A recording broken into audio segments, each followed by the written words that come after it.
They say a single candle can keep away the shadows, but what happens when the last candle goes out? This is the story of a girl who learned the truth. Lena grew up in a small village nestled between hills. The houses were close together, the walls were thick, and the doors were always shut. At night, the villagers huddled inside their homes, illuminated by flickering candlelight. Outside, beyond the circle of light, it was pitch black. Not the kind of darkness where you can still see your hand, but a suffocating blackness that felt alive. It was a darkness that whispered and scratched at the doors, trying to claw its way in.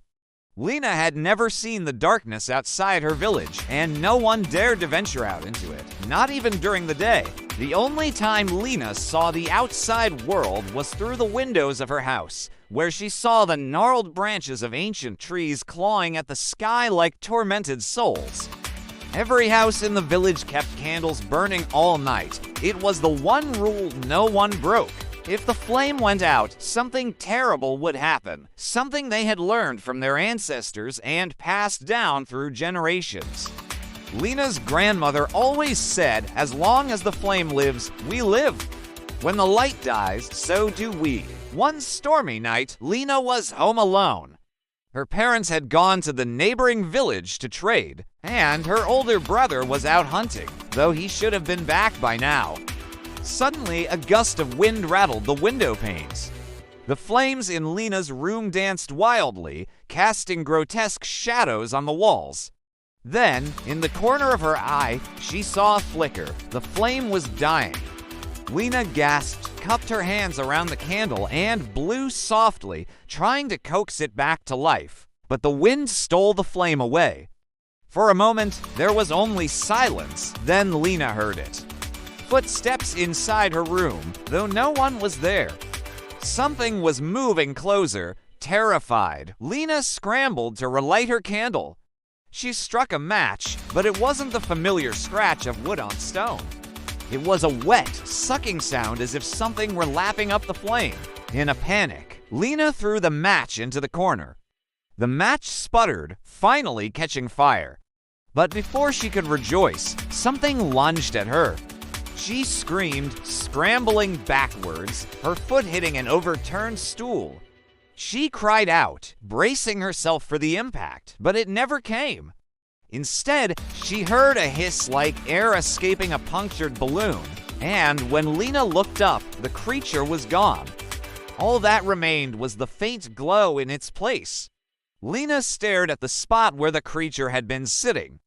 Then slowly, she reached out her hand towards the candle. As her fingers brushed the flame, it flared, dancing merrily in the darkness. The night was still young and the wind was rising. Lena sat huddled in the corner of her room, clutching a thick blanket around her shoulders. The storm raged on, but within the circle of candlelight, Lena was safe, or so she thought. The door creaked open. Startled, Lena turned to see a dark, gaunt figure standing silhouetted against the lightning. Her brother. He stumbled forward, his eyes wide with terror. Lena, he gasped, his voice hoarse. The dogs. They found the dogs. They found the dogs, and now. His voice trailed off as he collapsed, falling lifeless onto the floor. Lena screamed, scrambling away from the door. She knew that look. She had seen it in the forest when she was little, when a wild animal had stared back at her with vacant eyes, its fur matted with blood. The same look her brother had when he had chased the stag into the thorny thicket and emerged with a bloody gash across his arm.